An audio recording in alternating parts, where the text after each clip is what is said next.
우리 삶에 살아 성취될 하나님 말씀 창세기 22장 7절에서 14절까지 저 여러분 한 절씩 교독하겠습니다.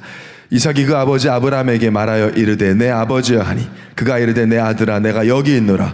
이삭이 이르되 불과 나무는 있거니와 번제할 어린 양은 어디 있나이까? 아브라함이 이르되 내 아들아 번제할 어린 양은 하나님이 자기를 위하여 친히 준비하시리라 하고 두 사람이 함께 나아가서 하나님이 그에게 일러주신 곳에 이른지라. 이에 아브라함이 그곳에 제단을 쌓고 나무를 벌려놓고 그의 아들 이삭을 결박하여 제단 나무 위에 놓고 손을 내밀어 칼을 잡고 그 아들을 잡으려 하니 여호와의 사자가 하늘에서부터 그를 불러 이르시되 아브라함아 아브라함아 하시는지라. 아브라함이 이르되 내가 여기 있나이다 하매 사자가 이르시되 그 아이에게 내 손을 대지 말라. 그에게 아무 일도 하지 말라. 내가 내 아들 내 독자까지도 내게 아끼지 아니하였으니 내가 이제야 내가 하나님을 경외하는 줄을 아노라. 부족하셨습니다. 아브라함이 눈을 들어 살펴본즉 한 순양이 뒤에 있는데 뿔이 수풀에 걸려 있는지라. 아브라함이 가서 그 순양을 가져다가 아들을 대신하여 번제로 드렸더라. 아브라함이 그 땅 이름을 여호와 이레라 하였으므로 오늘날까지 사람들이 이르기를 여호와의 산에서 준비되리라 하더라. 아멘. 우리 신앙 고백하겠습니다. 주는 그리스도시요 살아계신 하나님의 아들이십니다. 우리 옆에 있는 사람에게 이렇게 커밍아웃 합시다. 나는 예수 믿는 청년입니다. 오늘 이번 주 여러분 현장에서 커밍아웃 크리스찬임을 드러내시기를 바랍니다. 숨긴다고 별 여러분 이익도 없잖아요. 그래서 마음껏 드러내고 전도자의 길을 함께 걸어가기를 바랍니다. 읽어드린 말씀 가지고 굿바이 마이 아이들이라는 제목으로 말씀을 전가하겠습니다. 지난주에 우리는 박철현 선교사님을 통해서 하나님께서 우리의 장막터를 이제는 실질적으로 오촌 종족에게까지 부족들과 원주민에게까지 넓히시는 응답이 시작이 되었음을 확인을 했습니다. 말씀은요 여러분 그대로 성취됩니다. 그래서 말씀을 믿고 붙잡을 때 내가 확인할 수가 있습니다. 말씀 성취를 확인해야 영적인 성장이 있습니다. 그래서 지금 이 시간 여러분이 하나님의 말씀을 하나님 말씀으로 믿음으로 붙잡는 것이 가장 중요합니다. 2023년 만국을 기업으로 얻게 하리라는 말씀을 시작으로 선교 원년이 선포가 되었습니다. 콜롬비아부터 올해 파키스탄 이제는 정글까지 계속해서 말씀은 성취가 되고 있습니다. 감사하게도 저와 우리 청년의 이 선교 캠프를 교회에서 맡겨주셔서 가장 먼저 또 가장 가까이에서 2, 3 나라의 문 여시는 것을 우리는 체험을 하고 있습니다. 이렇게 새로운 나라들을 가보다 보니까 그 나라만의 독특한 법이나 관습들을 배우면서 정말 사람이 다 비슷한 것 같은데 이 문화라는 것이요 굉장히 다르구나 라는 것을 이런 나라들을 가보고 경험하면서 많이 느끼게 됩니다. 우리나라에서는 아무것도 아닌 일이 어떤 나라에서는 큰 결례가 되기도 하고 큰 신뢰가 되기도 하는 것을 제가 몇 번 확인을 했죠. 저 말씀드렸지만 콜롬비아는 어떤 문화 많은 문화가 있지만 자동차 문을 3개 닫으면 안 되는 문화가 있어요. 자동차 문을 살살 닫는 문화. 우리가 볼 때는 그게 뭐가 그렇게 중요하냐라고 싶지만 거기 중요해요. 약간 기본적인 에티켓 느낌이에요. 예를 들면 우리나라에 신발 신고 침대에 올라가는 것, 신발 신고 소파에 올라가는 것, 어머님께 등짝 스매싱을 맞을 수밖에 없는 그런 문화잖아요. 저는 미국에 살았고 지금도 미국을 좋아하고 미국은 굉장히 에티켓이 중요한 나라죠. 아주 예의 바른 나라입니다. 이렇게 문을 열 때도 excuse me 하고 우리는 팍 열어버리잖아요. excuse me 하고 지나가다 부딪힐 것 같으면 I'm sorry. 그래서 여러분 출근 시간 같은 경우는 지하철 타면 미국 같으면 I'm sorry, I'm sorry 계속 하면서 다니는데 우리는 막 어깨빵 막 아줌마들부터 막 더 어깨빵 하고 쳐다보면 뭘 쳐다보냐고 하고 막 그렇잖아요. 근데 그런 에티켓이 중요한 나라인데 밥을 먹을 때 입 벌려도 안 되고요. 미국은 음식물이 보이면 안 되고 처음에 좀 힘들더라고요. 저는 그게 익숙한데 한국은 막 쩝쩝거리고 후루룩 먹어야 되잖아요. 재채기할 때 입 안 가리면 굉장히 좀 미개한 사람 취급을 하는데 하루 종일 화장실도 가고 신고 다닌 신발은 신고 침대에 올라가고 그러니까 그게 이제 문화라는 거예요. 신발 신고 미국은 다 카페트 올라가고 신발 벗으러 가면은 개인 사생활이라고 해요. 신발 벗는 게 물론 아주 사적인 냄새가 나긴 하지만 그걸 벗으라고 요구해도 안 돼요. 처음에 콜롬비아 갔을 때 그래서 우리는 아무 생각 없이 문 닫잖아요. 닫는데 안드레 선교사님도 깜짝 놀랐어요. 나중에 운전기사는 아예 포기했어요. 우리가 문 닫을 때쯤이면 인상을 팍 쏘고 있습니다. 뭐 꽝꽝 우리 세게 닫으니까. 참 다르구나 많이 느낍니다. 그래서 제가 이번에 좀 알아보니까요, 나라별로 아주 특별한 법들이 있어요. 스위스 보니까 밤 10시 이후 화장실 물 내리기 금지법이 있습니다. 밤 10시에 이 잠자리에 드는 시간이기 때문에 층간 소음이 생기지 않도록 화장실에 물을 내려서 신고하면 벌금 내야 돼요. 그래서 밤에는 물을 마시면 안 돼요, 거기는. 그래서 요강 사업하면 어떻겠나 싶을 정도로 이게 참아야 됩니다, 밤에. 내리면 새벽 5시가 6시까지는 물을 내리면 안 되는 법이 있고, 하와이에 2017년부터 시행된 법인데 산만한 보행 금지법. 그러니까 산만하게 횡단보도를 걷거나 걸어다니면 벌금, 최초는 $30, 두 번째는 $37, 세 번째 $100. 아마 김주현 같은 건 체포돼요, 바로. 김이나 이런 애들은 바로 구속, 그냥. 너무 산만하니까 되는 거예요. 진짜 그래서 하와이 신혼여행 가셔가지고 산만하게 다니다가 벌금 내지 마세요. 싱가포르에서는 여러분 아시면 92년도부터 껌 판매 금지. 깨끗한 도시를 위해서 자일리톨 들고 가다가는 거기도 벌금 낼 수 있습니다. 심하면 감옥까지 간대요. 껌 씹었다 뱉으면 감옥 갈 수 있습니다. 제가 이런 미국에서 저도 이제 살 때 잊을 수 없는 이 법 때문에 경험을 한 게, 미국은요 고속도로에서 120km로 달려야 합니다. 근데 재밌는 건 120km 이하로 달리면 안 되는 걸 몰랐어요. 우린 속도를 많이 달리면 안 되는 건 생각하지만 미국은 120km 이하로 너무 달려도 안 돼요. 잘 몰랐어요, 제가. 시험 쳤던 것 같은데.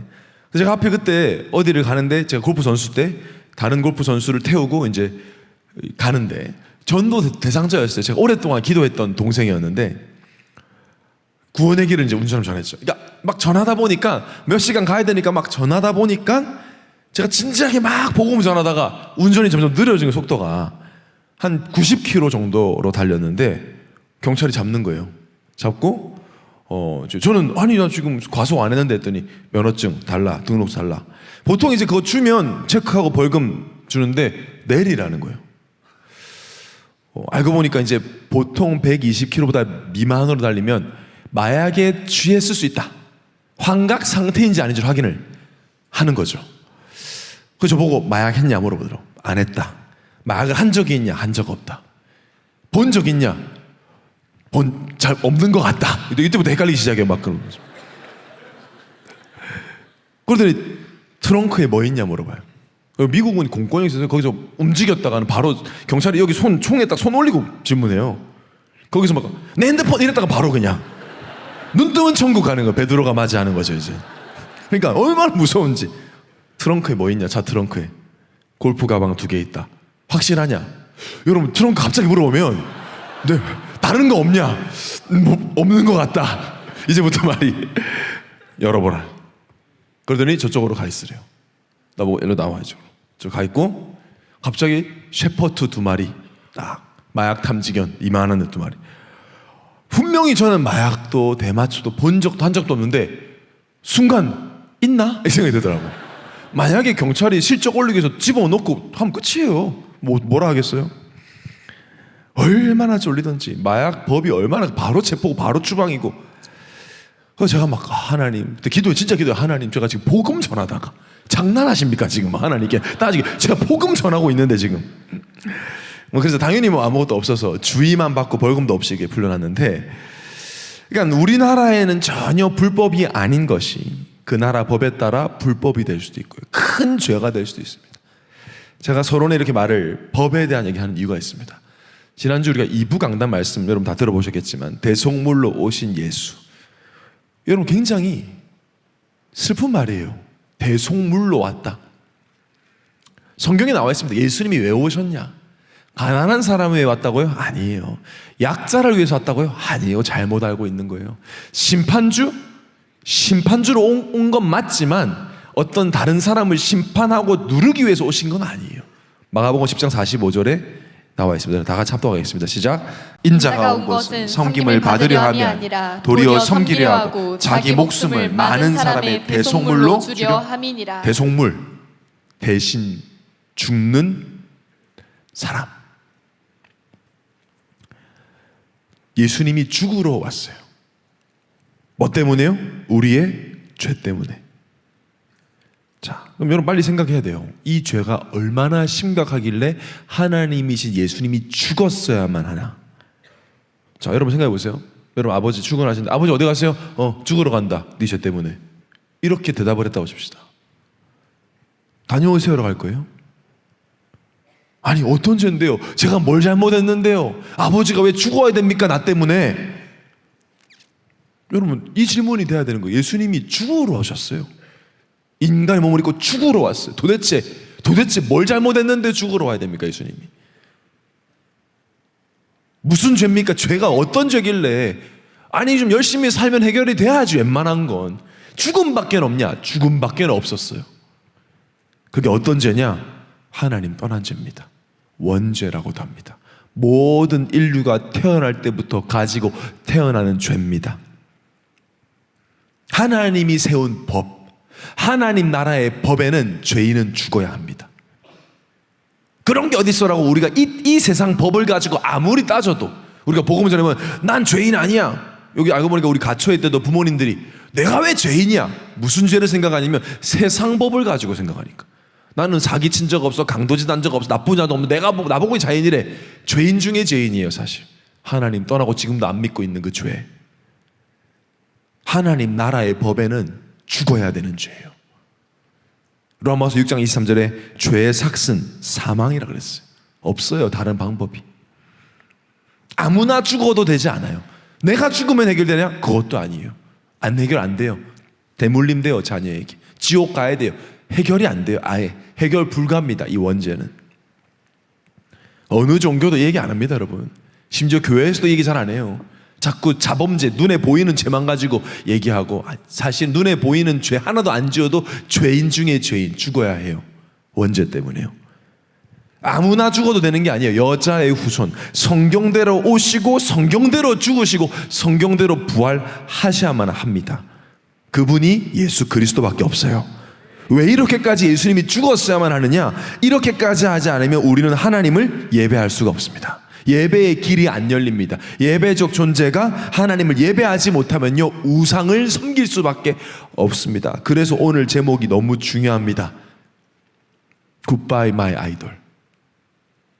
저는 이 제목을 정해놓고 혼자서 많이 눈물이 자꾸 나더라고요. 기쁨의 눈물이기도 하고요. 우리 청년들이 그동안 이 우상에게 당했던 게 좀 억울한 눈물도 있고요. 그 감정이 좀 생기더라고요. 나를 망하게 하는 우상이 되는 아이돌, 우상의 특징은 사랑합니다. 나를 망하게 하는데도. 그리고 섬깁니다. 나를 망하게 하는데도. 그게 우상의 특징입니다. 이걸 한다가 우리는 떠나라, leave라는 키워드를 말씀으로 받았습니다. 그리고 아브라함의 여정을 보고 있습니다. 완전 불신자였던 아브라함, 우상을 만들고 섬겼던 아브라함을 복의 근원으로 부르시고 열방의 아비가 될 것을 약속하시고 떠나라 명하셨어요.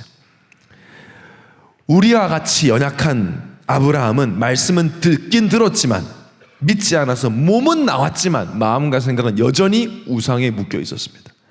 과거에 묶여 있었습니다. 그래서 문제 만나면 이전의 삶으로 과거로 바로 돌아갔어요.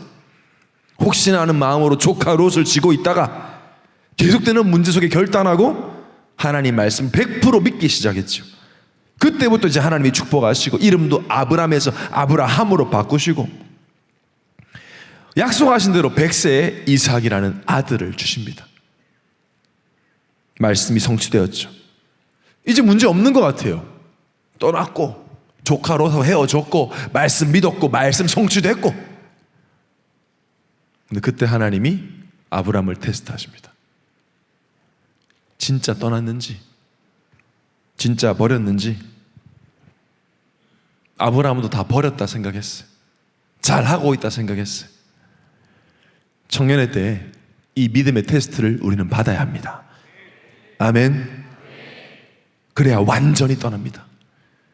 그래야 떠나는 자에게 주신 축복과 힘을 가지고 나를 넘어 세계복음 할 수 있습니다. 그래서 오늘 말씀 너무 중요합니다, 여러분. 뭐 제가 하는 재밌는 이야기, 예화 필요 없어요. 오늘은요, 말씀. 오늘 지금 1번 대지 시작하기 전에 여러분 마음으로 기도하고 결단했어요. 하나님, 그동안 내 안에 자리 잡았던, 나를 망하게 했던, 나도 모르는 그 우상과 완전히 결별하고 하나님의 약속한 그 땅으로 오늘 새롭게 시작합니다. 그 마음. 저는 오늘 그 마음으로, 어떤 면에서 매주 그렇지만 오늘은 조금 더 비장한 마음으로 여러분을 정말 사랑하고 여러분에게 은혜해 주시고서 하나님의 마음을 대변하는 마음으로 오늘 이 자리에 섰습니다. 오늘 말씀을 통해 어떤 테스트도 믿음으로 통과할 수 있는 믿음 회복되기를 예수님으로 축원합니다. 첫 번째로 나도 모르는 나의 우상입니다. 7절부터 10절까지 우리 다 같이 합독을 다시 하겠습니다. 시작. 이삭이 그 아버지 아브라함에게 말하여 이르되 내 아버지여 하니 그가 이르되 내 아들아 내가 여기 있노라. 이삭이 이르되 불과 나무는 있거니와 번제할 어린 양은 어디 있나이까. 아브라함이 이르되 내 아들아 번제할 어린 양은 하나님이 자기를 위하여 친히 준비하시리라 하고 두 사람이 함께 나아가서 하나님이 그에게 일러주신 곳에 이른지라. 이에 아브라함이 그곳에 제단을 쌓고 나무를 벌려놓고 그의 아들 이삭을 결박하여 제단 나무 위에 놓고 손을 내밀어 칼을 잡고 그 아들을 잡으려 하니. 갑자기 하나님이 100세 때 낳은 독자 이삭 바치라고 합니다. 그것도 번제로.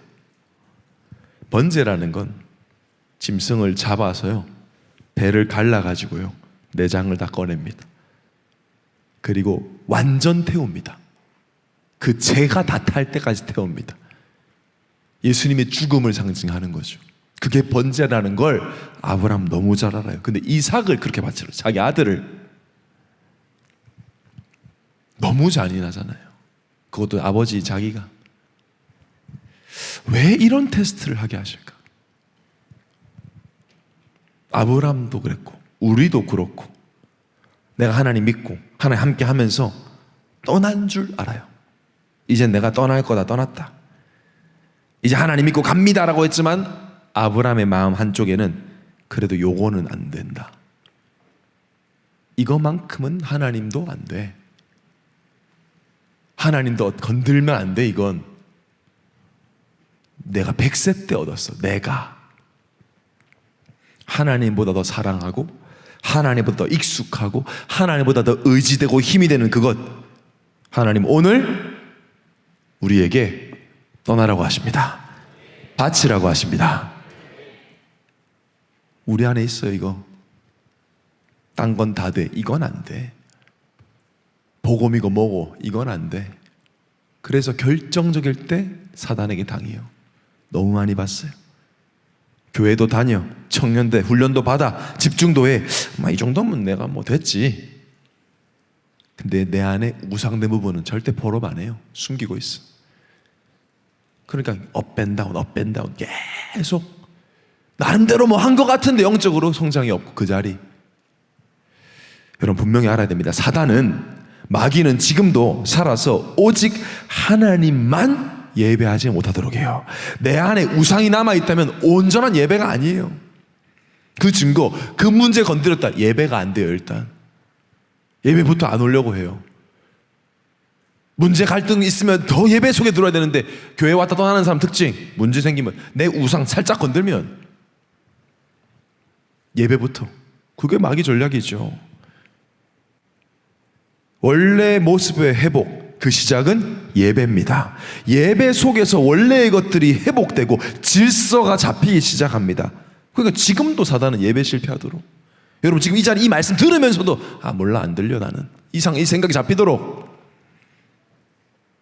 현장에서 우리가 다락방 운동한다? 현장에서 예배하게 하는 거예요. 결국엔 교회 한번 와봐가 아니라 현장에서 예배의 축복을 누리는 그 한 사람 통해서 예배의 맛을 보고, 그렇구나, 내가 예배자구나를 깨닫고 예배 속에 들어오는 거예요. 그게 다락방 운동입니다. 그게 지교회죠. 예배를 참석했다고 예배를 드리는 건 아니에요. 근데 우리는 자꾸 그렇게 생각하죠. 우리도 모르게 가지고 있는 내 안에 우상된 거. 하나님은 우리에게 온전한 예배를 받기를 원하십니다. 왜냐? 온전한 예배를 드릴 때 흑암이 무너집니다. 온전한 예배를 드릴 때 재앙이 무너집니다. 온전한 예배를 드릴 때 가문의 저주가 끊어집니다. 하나님 우리 보고 뭘 요구하지 않잖아요. 우리를 위해서예요. 나를 위해서예요. 왜 자꾸 목사님 건드려요, 상처를? 우리가 어떤 게 우상이 되어 있냐면 내 상처를 보상받고자 하는 우상이 다 있어요, 우리 안에. 어릴 때 각인된 그거예요. 그건 뭐 나 중심에서 오는 거지만 내가 힘들었으니까 그것을, 나의 상처를 나만의 노력과 열심으로 남들이 몰라주고 무시할 때 나는 그렇게 했는데 그걸 보상받기 원하는 것이 딱 우상되어 있습니다. 그걸 너무 사랑하죠. 의지하죠. 아브라함 100세 때 이삭을 낳았으니 얼마나 소중했겠어요. 그동안 괄시받았던 것들, 야 네가 무슨 100세 때 아들을 낳아 무시당했던 그 상처,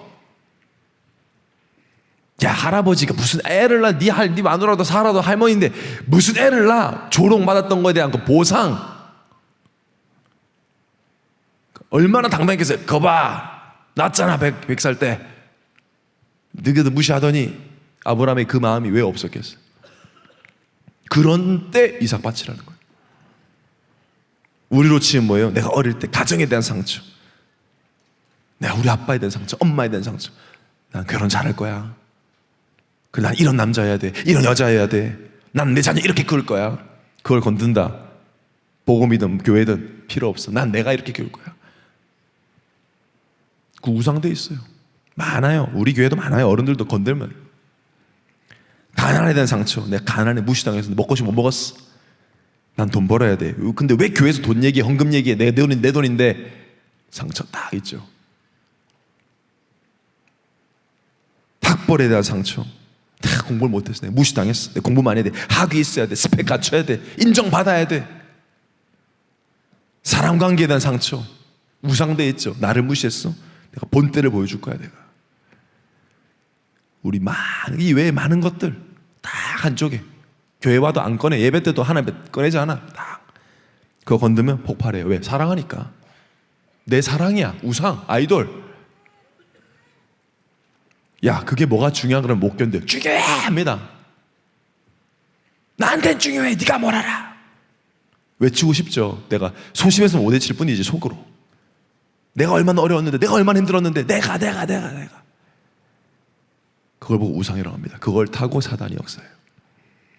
그거 타고 예배를 놓치기, 집착돼 있어, 분열돼요. 결국엔 행복할 수가 없어요. 우상을 버리지 않으면. 그 내 우상에 대한 보상이 안 되면 예배부터 떠나요. 왜? 두 주인을 섬길 수 없어요. 두 신을 예배할 수 없거든요. 그래놓고 하나님 원망해요. 하나님 나한테 왜 이러세요?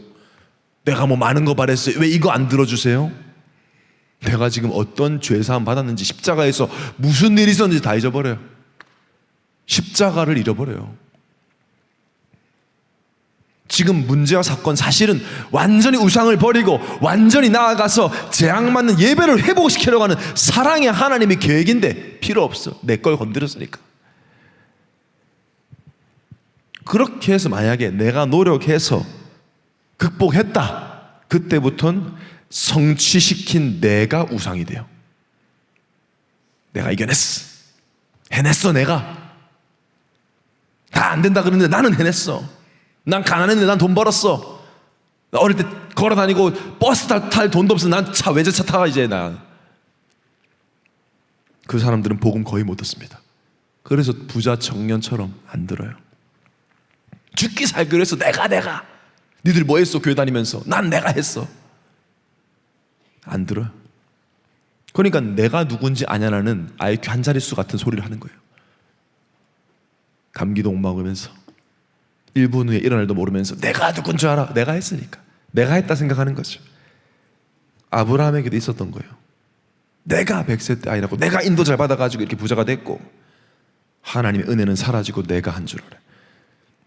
교회 안에 중직자가 되어도 내가 원하는 직분이 없다, 나를 인정 안 해준다, 기분 나빠, 교회 떠나고. 우상이 있는 거야, 안에. 그게 우상이라는 증거로 의지하고 있어요. 그걸 엄청 섬깁니다. 자녀가 우상인 사람은요, 자녀에게 문제 생기면 교회 떠나더라고요. 불신앙으로 떠나는데 교회를 떠나요. 그래서 저는 참 이 부분에 아픈 기억이 있습니다. 제가 다른 교회 섬길 때 고등부 담당 전도사 때였어요. 한 고등학생 여자애가 있는데 이 아이가 많이 시달려요. 너무 시달려요. 막 공부도 안 되고 막 애가 막 고집도 센 데다가 막 공부를 잘하고 싶은데 안 되니까 너무너무 힘들어해요.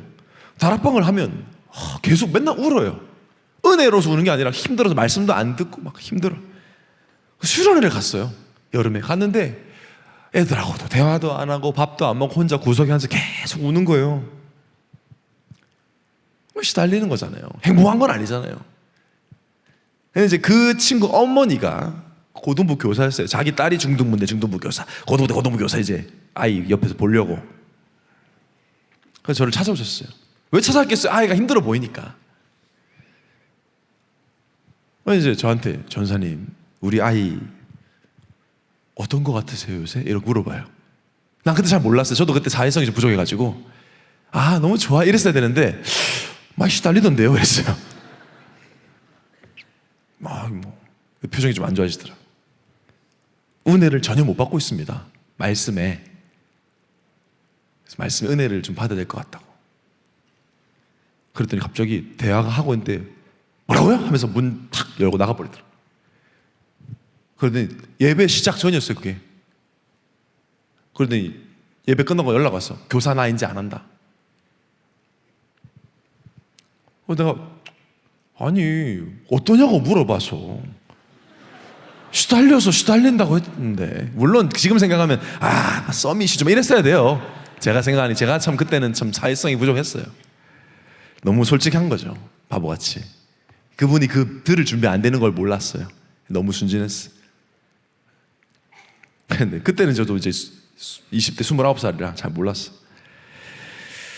그래서 우리 그 담당 부장님이 전화 왔어. 전도사님이 빨리 그 권사님 전화 사과하라는 거예요. 그래서 제가 내가 왜요? 이랬어요. 아니 그 사과하고 사과까지는 오케이 하겠습니다 했더니, 그리고 전사님이 사정해서 교사를 다시 해달라고 부탁을 하는 거예요. 그래도 내가 왜요? 그랬더니 하래요. 이분이 그런 상태다. 내가 아니 랩몬트 교사를 왜 이런 분들 교사가 안 하는 게 응답이지. 그 교회는 그렇지 않대.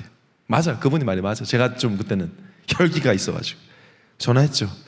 권사님, 제가 이 아이에 대한 기대가 너무 크다 보니 너무 잘하고 있는데 잠시 좀 시달린 것 같다. 제가 잘 못 봤다. 제가 부족해서 죄송합니다. 우리 권사님 교사 다시 해주십시오. 했더니 그래요 할 줄 알았더니 생각 좀 해볼게요 하고 끊어버리더라고. 와 미치겠다 그때 진짜. 결국엔 떠났습니다. 그분 목사님이 떠나게 했네요. 아니요, 저 이후에 떠났어. 다행히. 연자맥돌 내 거 아니야. 그 다음 후임, 내 후임 전도사 거예요.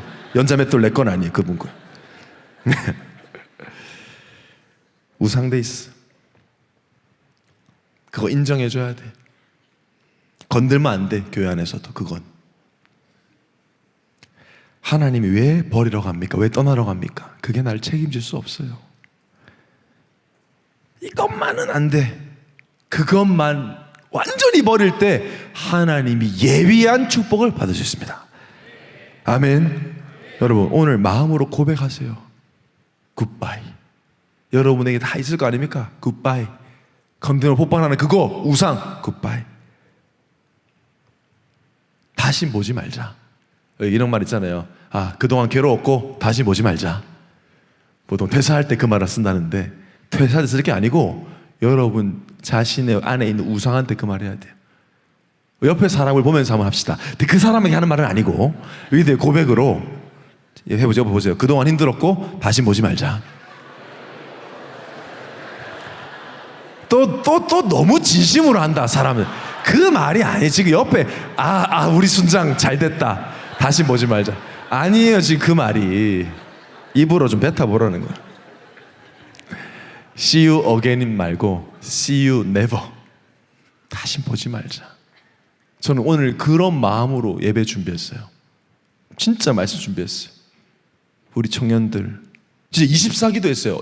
오늘 말씀 가지고 하나님, 우리 청년들 그동안 가지고 있던 돌아가고 또 돌아가고 틈만 나면 돌아가는 그 우상, 완전 결별, 솔롱이 아니야. 굿바이. 다시 보지 않는다. 표대를 향하여 달려가는 새로운 시작이 되게 하여 주옵소서. 그때 알게 됩니다. 두 번째로 이미 예비하신 복음이에요. 9절부터 14절 다시 한번 합독합니다. 시작. 하나님이 그에게 일러주신 곳에 이른지라 이에 아브라함이 그곳에 제단을 쌓고 나무를 벌려놓고 그의 아들 이삭을 결박하여 제단 나무 위에 놓고 손을 내밀어 칼을 잡고 그 아들을 잡으려 하니 여호와의 사자가 하늘에서부터 그를 불러 이르시되 아브라함아 아브라함아 하시는지라 아브라함이 이르되 내가 여기 있나이다 하매 사자가 이르시되 그 아이에게 내 손을 대지 말라 그에게 아무 일도 하지 말라 내 아들 독자까지도 내게 아끼지 아니하였으니 내가 이제야 내가 하나님을 경외하는 줄을 아노라. 아브라함이 눈을 들어 살펴본즉 한 순양이 뒤에 있는데 뿔이 수풀에 걸려 있는지라 아브라함이 가서 그 순양을 가져다가 아들을 대신하여 번제로 드렸더라. 아브라함이 그 땅 이름을 여호와 이르라 하였으므로 오늘날까지 사람들이 이르기를 여호와의 산에서 준비되리라 하더라. 아브라함이 이 테스트를 믿음으로 돌진하면 실제 죽이려고 했어요. 이삭을. 하나님, 나중에 성경 나오죠. 아브라함은 하나님이 살릴 거 믿었다 그랬어요. 왜? 말씀 성취하시니까. 혹시 죽여도 살릴 거 믿었다. 그 믿음이었어요. 우상 아니었죠. 아브라함에게는. 번제로 바치려고 할 때 천사가 말리죠. 여호와의 사자가 테스트 통과했어. 알려줍니다. 근데 이제 번제를 드려야 되겠는데 번제물이 없잖아요. 보니까 숫양이 딱 준비가 되어 있었어요. 그때 아브라함은 이 테스트의 출제자이신 하나님의 의도를 딱 파악하죠. 어떤 것도 나의 문제를 해결할 수 없구나. 어떤 것을 의지해도 나를 하나님께로 인도할 수가 없구나. 오직 어린 양의 피, 오실 메시아, 여자의 후손, 모든 문제를 끝내신 예수 그리스도. 숫양은 예수 그리스도를 상징하잖아요. 십자가. 이거 알려주려고 아브라함을 완전히 떠나게 하시는 거예요. 이제 이미 예비되어 있었어요. 그 순양은 처음부터. 아브라함 몰랐지만 준비되어 있었어요. 이미 그 순양은 준비되어 있었습니다.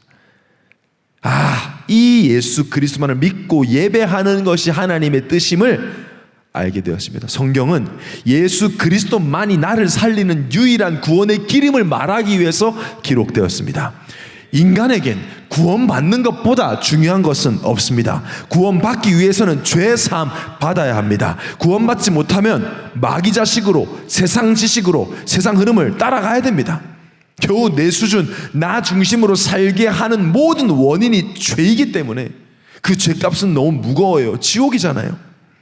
착함과 열심, 양심과 노력, 행위와 인간 중심의 삶으로는 죄사함 받을 수가 없습니다. 내가 생각하는 어떤 소중한 것으로도 죄사함 받을 수 없어요. 그래서 우리에게는 어린 양의 피가 필요합니다. 그 피로 씻음을 받아야 합니다. 그 어린 양, 오늘 본문의 그 수양이 바로 예수님이세요. 예수님이 십자가에 죽으시고 피 흘리심으로 나의 모든 죄를 사하셨다. 죄값을 치르셨다. 그 사실을 믿기만 하면 죄사함을 받습니다. 모든 문제의 원인은 죄 문제를 해결했기 때문에 우리는 그리스도를 모든 문제 해결자로 믿습니다. 이 사실을 알려주시려고, 각인시키시려고 아브라함에게 이런 드라마틱한 테스트를 하나님이 하신 거예요. 우리 청년들 왜 주저주저 합니까? 말씀 따라 가야 되는데 오늘 담임 목사 말씀처럼 바디메오처럼 열정이 왜 없습니까? 왜 자꾸 떠났던 곳으로 돌아갑니까? 불안하니까. 믿음으로 떠나려고 하는데 불안해. 지금 내 수준 그래도 이거는 지킬 수 있으니 돌아가. 힘들 것 같아서. 여러분, 지금 복음이 예비되어 있었습니다. 예수 그리스도가 모든 것임을 알게 하려고 믿음으로 떠나라는 것입니다. 절대 속지 마시고 숫양을 준비하신, 그리스도 준비하신 하나님을 믿으시기 바랍니다. 아브라함에게만이 아니라 나에게도 알려주시려고. 그래서 그 수양을 잡아서 예배를 드립니다. 하나님께 한 번의 제사, 이 한 번의 예배는 당연히 일반적인 일회성 예배가 아니었어요.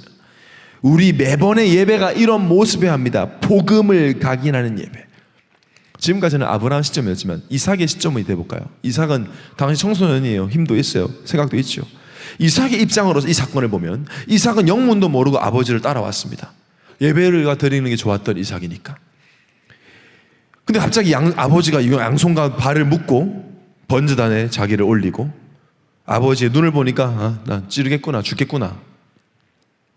나는 오늘 죽는 거, 이게 죽는 게 하나님의 뜻이구나. 뭐 알 수는 없지만 이삭은 체념을 했죠. 칼이 여기까지 왔을 때 멈추게 되었고 하나님 음성이 들렸고 그때 수양이 예비된 걸 이삭은 봤습니다.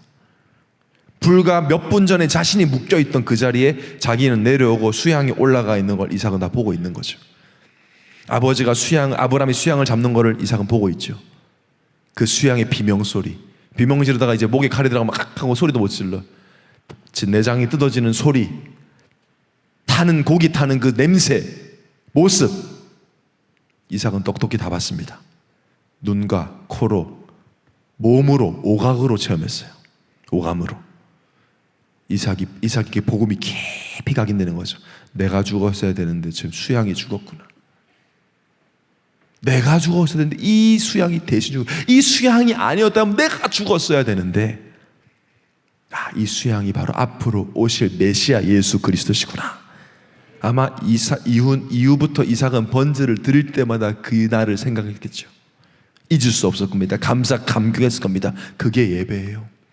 여러분, 예배 때 와서 오늘 목사님 무슨 메시지 하지? 오늘 찬양 뭐 하지가 아니라 예배 때마다 나를 위해 죽으시고 부활하시고 내가 태어나기 전에 창세전에 나를 사랑하셔서 구원하시러 작정하시고 운명 바꾸시고 구원의 길을 여셔서 예수를 그리스도로 믿게 하셔서 나를 의인으로 하나님 자녀로 모든 문제 해결하신 예수 그리스도께 감사하는 예배가 하나님 원하신 예배예요. 오늘 그 예배를 지금 드려야 돼요. 그것만 남아야 돼요. 여러분에게 예배를 드릴 때마다 나는 십자가에 죽었어. 나 대신 죽으신 예수 그리스도, 내가 죽었어야 되는데, 내가 매달려야 되는데 예수 그리스도가 모든 문제를 나 대신에 끝내셨구나. 그 예수 그리스도를 믿고 감사하는 예배. 아브라함과 이삭은 이런 예배를 드렸어요. 그랬더니 구하지도 않은 걸 더하여 주셨습니다. 아브라함과 이삭이 시대 당대 최고 부자였다는 것은 다 아는 이야기지만, 경제도 경제지만 우물 하나만 있으면 먹고 사는 일에 지장이 없었던 당대 시대에 이삭은 셈의 근원을 얻었습니다. 이삭에게는 셈의 근원을 얻은 것, 밥 먹고 잘 사는 게 응답이 아니었어요. 그리스도가 아니면 안 되는 자신임을 깨달은 것, 하나님께 피제사로 예수 그리스도 중심의 예배를 드리는 자체, 그 예배를 하나님 받으시는 그게 이삭에게는 응답이었습니다. 여러분에게 이게 응답되길 바랍니다. 내 월급 올라가고 내 몸 좀 건강해지고 인간관계 좋아진 거 보고 응답이라 하지 마시고, 오늘도 나는 예수님 이름으로 예배를 드렸다. 나 응답받았어. 오늘 나 하나님 나 예배를 기뻐 받으셨어. 그게 응답이에요. 우리에게 예배를, 그래서 진짜 그리스도 중심 예배를 드린 사람은 본인이 압니다. 내 안에 밀려오는 행복과 평화와 기쁨이 있거든요. 예배를 받으셨다 증거로. 그래서 이삭은 아브라함에게 받았던 영적 유산을 이어가고 후대인 야곱에게, 요셉에게, 우리에게까지 전달했습니다. 모든 사람들에게 하나님이 살아계심을 나타냈습니다. 비밀이죠. 내가 우상을 버렸더니, 내가 복음으로 치유되니까, 내가 예수 그리스도를 주인 삼고 가장 하나님이 원하시는 예배를 드렸더니 하나님이 나를 통해 모두를 살리시는 이 응답 받는 여러분 되길 바랍니다. 여러분의 우상이 있는 그 자리에 예수 그리스도만이 주인 되기를 예수님의 이름으로 축원합니다. 결론입니다. 자, 이렇게까지 하나님이 우리에게 그리스도를 각인시키셔서 주시고자 하는 축복이 바로 예배의 축복이에요. 주일에 한 번 와서 예배를 드리는 게 아니라 우리는 우리의 인생을 예배자로 살아가야 됩니다. 예배자가 뭐예요? 예배자가 예배를 자주 오는 사람이 아니라 예배자의 오늘은 좀 다릅니다. 하나님을 예배하는, 우상이 아니라 다른 어떤 걸 예배하거나 의지하거나 사랑하거나 섬기는 것이 아니라 오직 성삼위 하나님만을 사랑하고 예배하는 사람의 오늘, 그냥 살지 않습니다. 하루하루 절대 그냥 살지 않아요. 하루를 살아갈 때 예수 그리스도의 말씀을 붙잡고 살아갑니다. 여러분, 말씀을 붙잡고 살아가자면 여러분 그냥 삽니다. 좀 죄송한 표현이지만 짐승처럼 살 수밖에 없어요. 뭐 먹지? 뭐 하지? 조금 열심히 돈 벌어서 조금 좋은 거 먹는 거, 그게 인생의 낙이 돼버려요. 만족 없어요. 그거요. 어떻게 하면 그렇게 되느냐? 말씀 놓치면 그렇게 돼요. 우리는 예배자입니다. 시편 119편 105절에 주의 말씀은 내 발의 등이요 내 길의 빛이요 어두운 세상 불빛 없이 가면 처박히고 부러지고 상처받고 긁혀요. 아, 나 왜 이렇게 내가 풀리는 게 없지? 예배가 어디 있습니까? 말씀이 어디 있습니까? 빨리 확인해야 돼요. 내 생각과 말씀이 부딪히는 것도 잘못되지만 부딪히면 말씀이 언제나 옳습니다. 그래서 여러분, 내 생각이 틀리는 걸 확인하는 게 기뻐야 돼요. 그렇지, 하나님은 나의 생각과 다르지 이래야 되는데 대부분 청년들이 나는 동의 안 하는데, 나는 인정 안 하는데, 미련하잖아요. 하나님의 말씀인데. 하루를 살아갈 때, 오늘을 살 때 말씀 없이 살지 마세요. 여러분, 우린 예배자입니다. 하루를 살아갈 때 하나님의 말씀을 붙잡고 시작합니다. 그리고 내 생각을 꼬리를 물며 살아가는 것이 아니라 예수 그리스도 이름으로 기도하며 살아갑니다. 여러분, 기도의 축복은 해봐야 알아요. 어젯밤에도 여러분을 기도하는데 사실은 여러 가지 일이 있잖아요. 제가 할 수 없는 것도 많잖아요. 제가 여러분에게 말씀을 막 뇌에 집어넣을 수는 없잖아요. 근데 오늘 어젯밤에 기도하는데 하나님 저에게 확신을 딱 주시더라고요.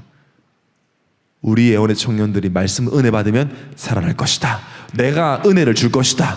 그 믿음으로 섰다니까. 그래, 기도해보면 알아요. 요한복음 15장 7절에 합독합시다. 시작. 너희가 내 안에 거하고 내 말이 너희 안에 거하면 무엇이든지 원하는 대로 구하라. 그리하면 이루리라. 내 맘대로 구하면 되겠네. 맞아요. 근데 말씀이 내 안에 있는 사람은 하나님이 원하는 걸 구하게 돼요. 그러니까 구하면 이루어지죠. 말씀이 들어오면 내 영적인 상태가 살아나서 하나님 원하는 걸 나도 원하게 되죠. 응답 중에 응답이 있습니다. 성경적으로 봤을 때 응답 중에 응답 뭐냐? 말씀 무적 기도할 영적 상태가 뒤집어지는데 예수 그리스도만 드러나는 전도자의 삶을 살기 원해요. 최고의 응답이에요. 하나님의 소원. 누가 뭐라 그래도 우리 삶의 이유, 숨쉬는 이유. 우리 언제 천국 가냐? 여러분 언제 천국 가는 줄 알아요? 여러분 언제 이 땅의 삶이 끝나는 줄 아세요? 나를 통해 예수의 이름을 들을 자가 없을 때 갑니다. 사명. 왜? 하나님 모든 관심 전도에 있어요. 영혼 구원에. 누가 뭐라 그래도. 마태복음 24장 14절 이 천국 복음이 모든 민족에게 증거되고 난 후에야 그제야 끝이 오리라. 이게 안 하다 말씀 붙잡고 기도해 보세요. 땅 끝까지 복음을 전하기 원하는 상태로 바뀌어집니다. 그래서 예배 속에 다 있다는 거예요. 여러분, 우리 진짜 복음 운동하고 이 선교를 위해 전도를 위해 세워진 교회를 다니고 있습니다. 여러분, 이 복음을 여러 번 드렸습니다. 모든 문제 끝난 거 여러분 이미 다 끝났습니다. 진짜 우리 남은 사명이 이 복음 전하는 것밖에 없죠. 근데 언제 여러분 마지막으로 여러분 입술을 통해 예수의 이름을 말해봤습니까? 언제 영접은 영접했다 안 했다 놔두더라도 언제 복음 말해봤습니까? 우리 교회 아바 말고 정말 왜 당신이 예수 그리스도 믿어야 되는지 언제 말해봤어요? 생각은 하고 있습니까, 여러분?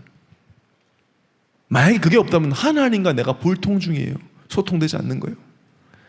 지금 현장은 다 건강합니까? 다 너무 어렵잖아요. 아니 이단 사이비엔 사람이 넘쳐요. 점집엔 줄을 서요. 정신병원 자리가 없어요. 아프다는 증거잖아요. 우상과 결별합니다. 우리가 6월 달에 완전 떠납니다. 어디로 가야 됩니까? 현장으로 가야 됩니다. 복음 증거하러 가야 돼요.